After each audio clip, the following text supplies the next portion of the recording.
Cartas pastorales y escritos por Monseñor Marcel Lefebvre. Cartas y avisos a la diócesis de Dakar, 1947-1962. Vivir según la verdad. Este año, la carta de nuestro Santo Padre Juan XXIII, dirigida al mundo con motivo de la fiesta de Navidad, ha tenido como tema la verdad. Aspiración a la verdad. Estimados diocesanos, quisiéramos hacer eco en nuestra diócesis a este mensaje tan oportuno del Santo Padre y atraer vuestra atención sobre la necesidad de huir de los errores y de sus fuentes para aferrarse con toda el alma a la verdad, tal como nos la transmite la Iglesia. Muchos motivos deben suscitar en nuestras almas la sed de la verdad. Nuestras almas están hechas para la verdad y nuestras inteligencias, reflejos del Espíritu Divino, nos han sido dadas con vistas a conocerla y darnos la luz que nos indique el fin al que debe orientarse toda nuestra vida. San Juan Apóstol expresó estas realidades con una profundidad de pensamiento y una elocuencia penetrantes. Su Evangelio y sus cartas imprimen en nuestras almas un deseo ardiente de acercarse a esta luz, que ilumina a todo hombre que viene a este mundo, Juan 1:9, como Nicodemo, como la Samaritana y como muchos otros después de ellos. También él nos cuenta el episodio del ciego de nacimiento y el comentario de nuestro Señor sobre los ciegos.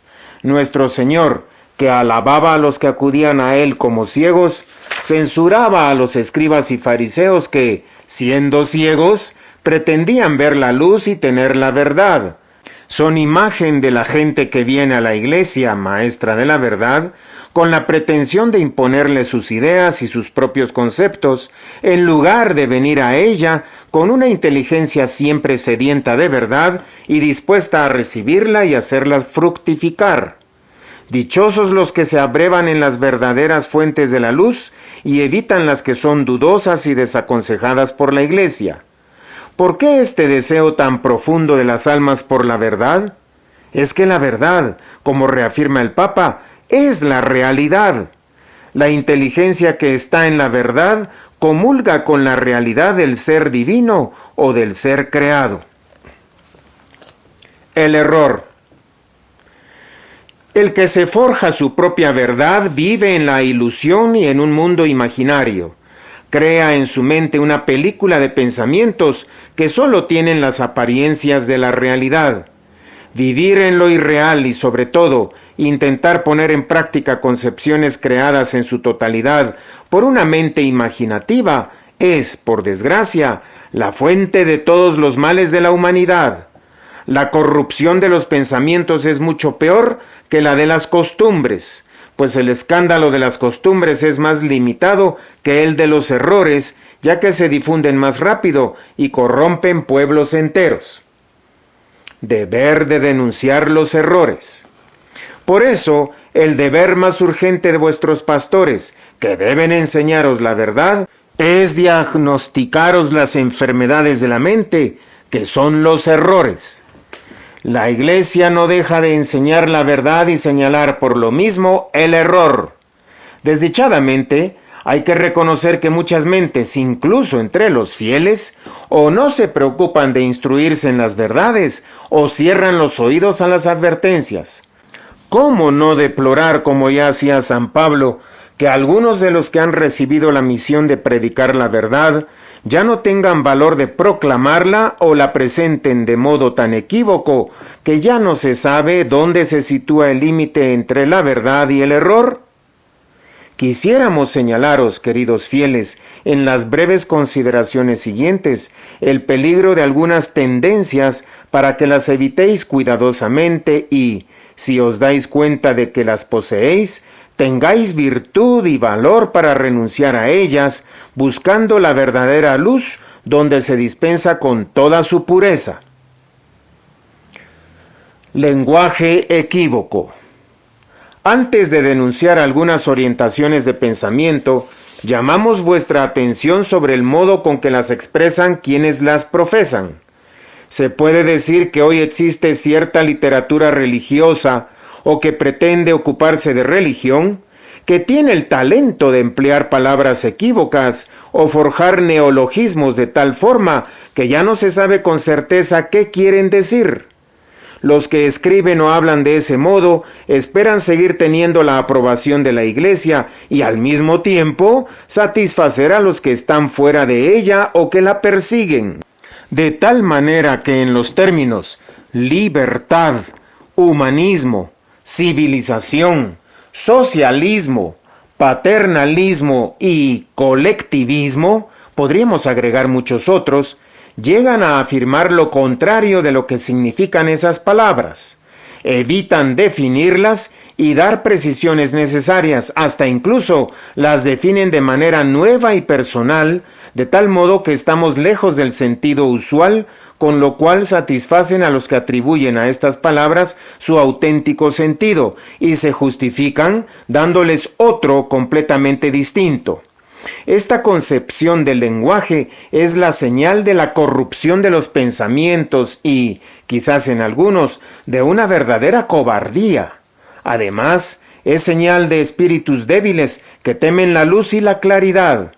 ¿Cuántos son los que usan un lenguaje al que nos han acostumbrado los comunistas, aunque, no obstante, nieguen que están de acuerdo con su doctrina? Peligro de la actitud ambigua. Esta manera de expresarse y de pensar proviene, tal vez, de un buen sentimiento, el alcanzar a todo precio un entendimiento con los que están alejados de la Iglesia.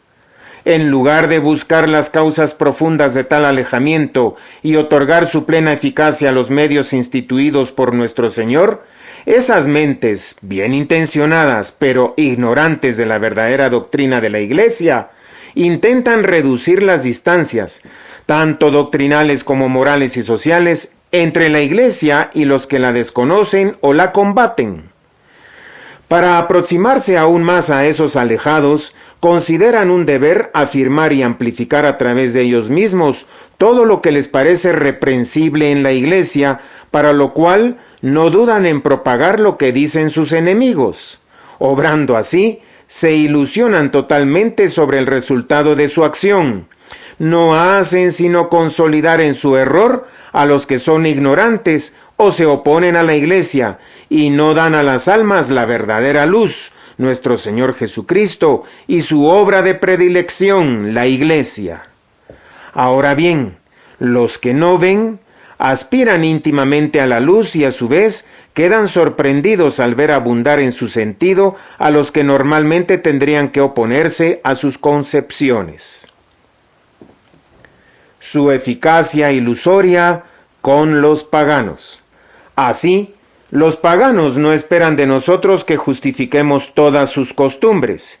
Si hay algunas pocas asimilables, ellos saben perfectamente que la mayoría traen aparejados actos inmorales o injustos. Esperan de nuestro Señor Jesucristo su gracia omnipotente y su obra de redención y de misericordia a través de nosotros. Con los protestantes. Los protestantes no esperan de los católicos que adopten todas sus maneras de pensar y juzgar. Se dan cuenta de sus propias innumerables divisiones, tanto doctrinales como pastorales. Ellos tampoco piden que abandonemos nuestra fe ni nuestra unidad. Más que razones doctrinales o supuestos defectos de la Iglesia, hoy son razones sociales, morales y una tradición secular las que les impiden volver a ella. Con los musulmanes. Lo mismo vale para los musulmanes, que se sienten dichosos al ver cierto parecido de creencias entre ellos y los católicos, aunque no entienden y desconfían, con razón, de los católicos que fingen no ver más que parecidos entre el Islam y la Iglesia. Los musulmanes consideran a estos últimos como gente falsa y peligrosa, o como católicos poco convencidos de su religión y, por ende, despreciables.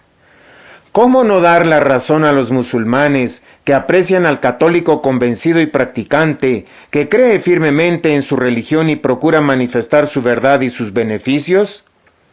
Su confianza y su preferencia se dirigen a ellos más que a los otros. Con los ambientes descristianizados.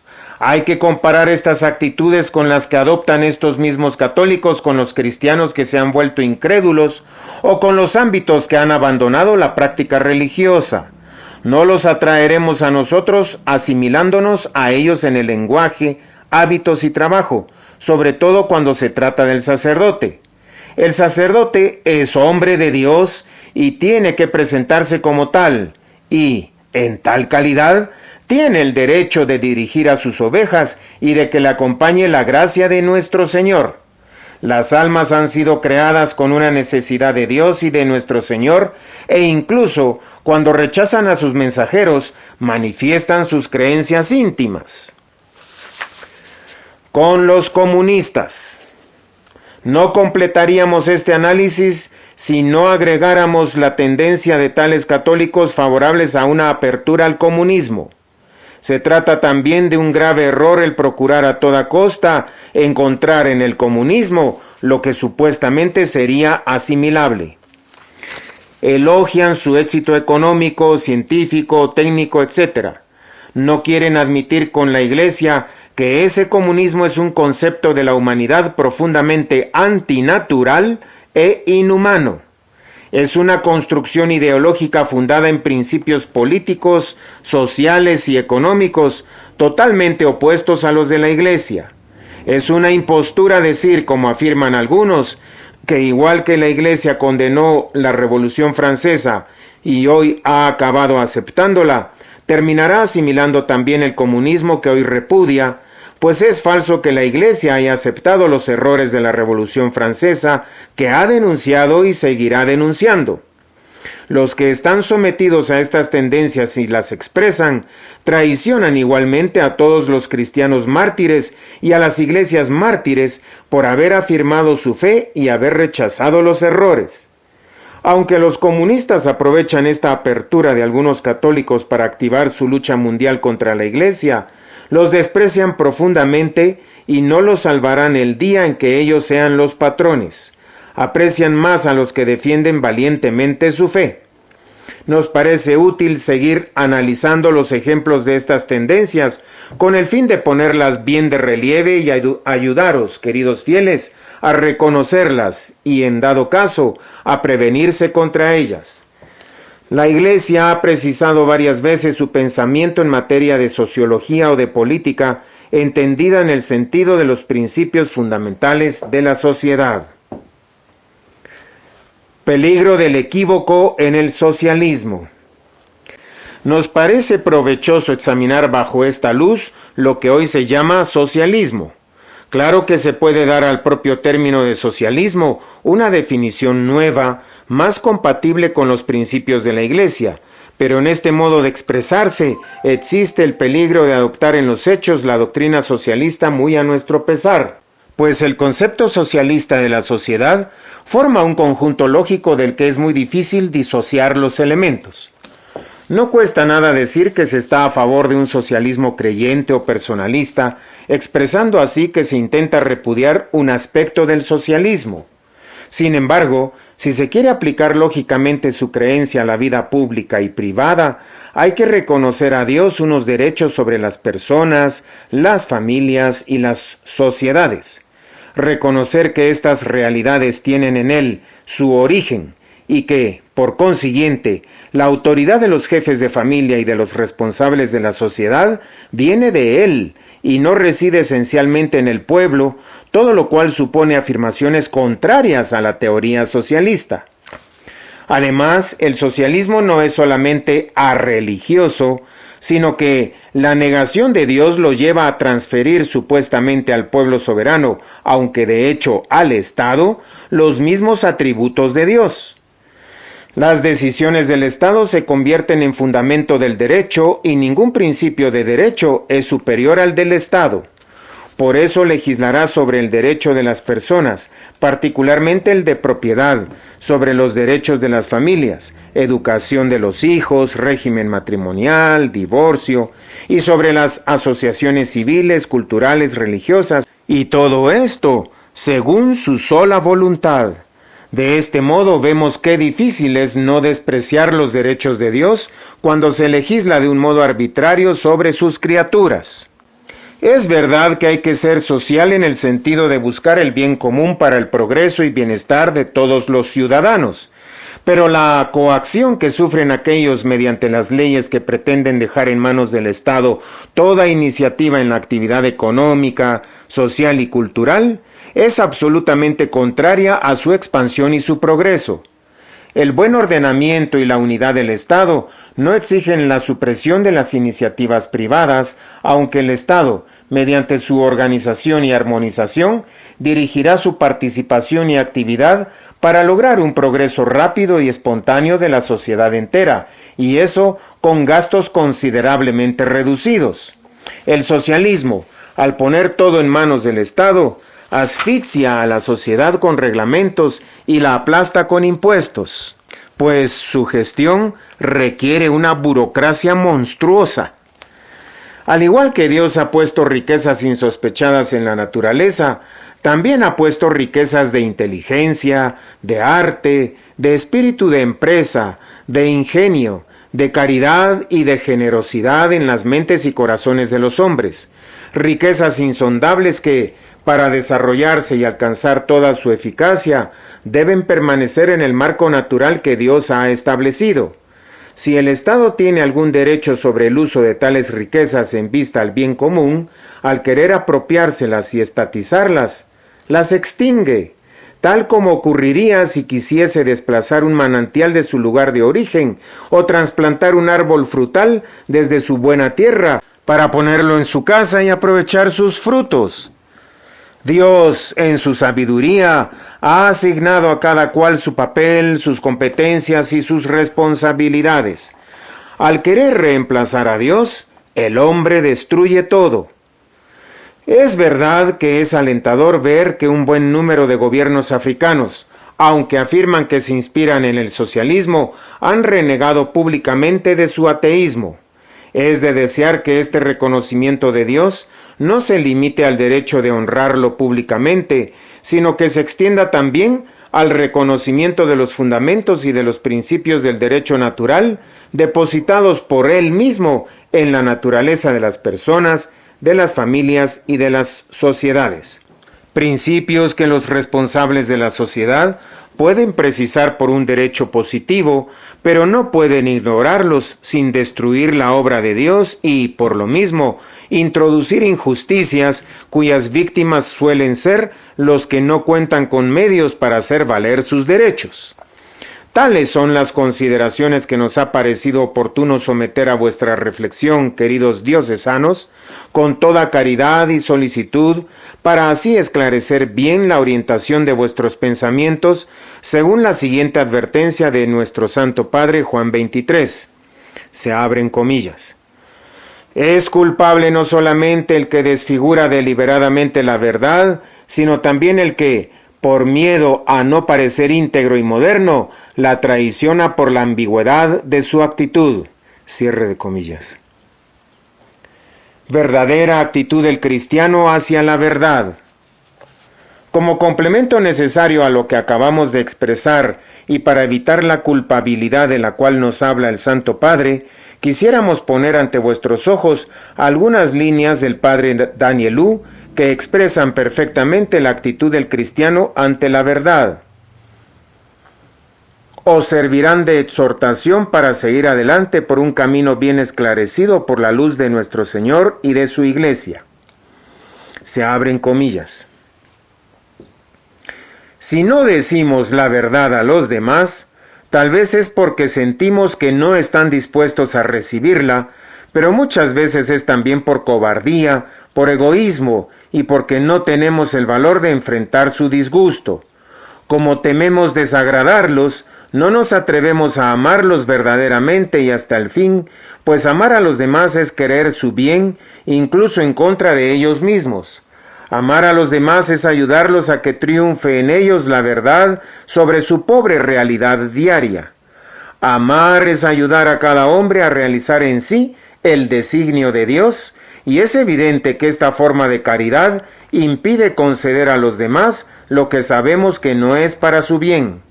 Quien ama realmente es el que, fiel y pacientemente, con realismo y en silencio, pues el amor es fiel, paciente, inteligente y lleno de tacto, trata de ayudar a los demás a realizar en sí lo mejor que hay en ellos.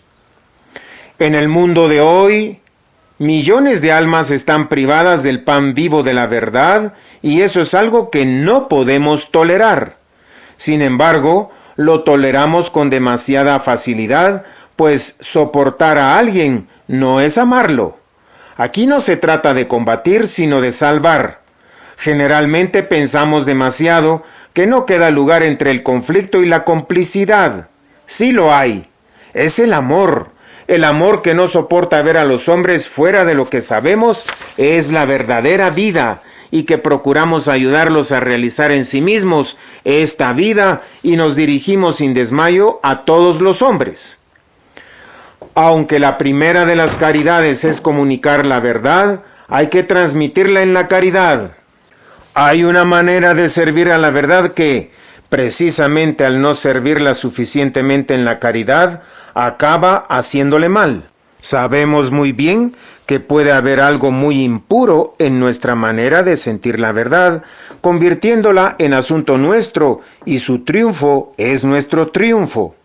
A partir de ese momento ya no la servimos a ella sino a nosotros mismos, y además nos sentimos satisfechos de poseer la verdad, mientras que otros no, de modo que nos dirigimos al otro con actitud de dueño. La verdadera actitud es muy diferente. Yo soy tan pobre como el otro y por mí mismo no tengo absolutamente nada. La verdad no es mi verdad, sino que me ha sido dada y tendría que comprender lo mal que la recibo. Por eso debo simplemente darle testimonio con el sentimiento de que soy muy indigno de ella. Lejos de decir a los demás, haced como yo, tengo que decir, imitad a Jesucristo. Él es la verdadera vida. Yo solo soy un testigo imperfecto que me he puesto a seguirlo. Lo que atestiguo me ha sido dado y me sobrepasa infinitamente, y se trata de un bien común a todos los hombres. Así podré servir a la verdad con humildad y sin humillar a la verdad. Esto vale también a nivel colectivo. Aunque el Occidente ha sido el primero en recibir al cristianismo, no es en modo alguno su dueño, sino solamente su depositario. Otra deformación en la manera de presentar la verdad sería buscar ante todo resultados aparentes y rápidos. La caridad es paciente, dice San Pablo. Ser paciente con alguien no significa tomar su partido. La paciencia es una virtud eminentemente activa. Sin forzar el plan de Dios, entramos en sus largos plazos de tiempo. Esta es una actitud respetuosa de las personas, punto medio entre un proselitismo intempestivo y una pseudotolerancia que pondría todo al mismo nivel. Así vemos, pues, que la unión de la caridad con la verdad es algo íntimo. Hay que ir aún más lejos. Transmitir la verdad no es sólo una forma de la caridad, sino que ella misma es caridad, pues su objeto es el amor. Sí, la verdad que sólo Cristo nos revela y que nos hace ver el fondo de la realidad es que Dios es caridad, puesto que en Él el amor existe eternamente en el misterio trinitario. Es que Dios nos ama y existir es ser amado por Él. Es que debemos amarnos unos a otros como Cristo nos ha amado. Nosotros tenemos que dar testimonio de esta verdad. Cierre de comillas. Este lenguaje es claro y límpido, situándonos en el verdadero pensamiento de la Iglesia, lejos de los compromisos, de las confusiones y de los equívocos.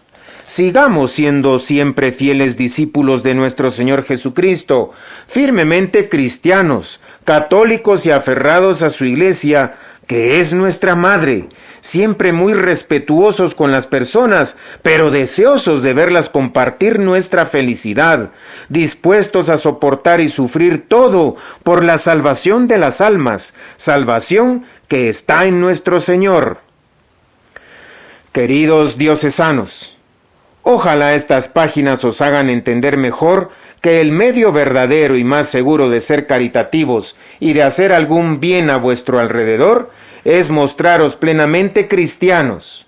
Que Jesucristo se manifieste en vosotros y por vuestro medio en vuestras palabras, en vuestras acciones y en toda vuestra vida. Que la Virgen María os ayude en todas las circunstancias a llevar dentro de sí a Jesús y a comunicarlo a las almas. Este es nuestro más ardiente deseo. Dakar, 26 de marzo de 1961.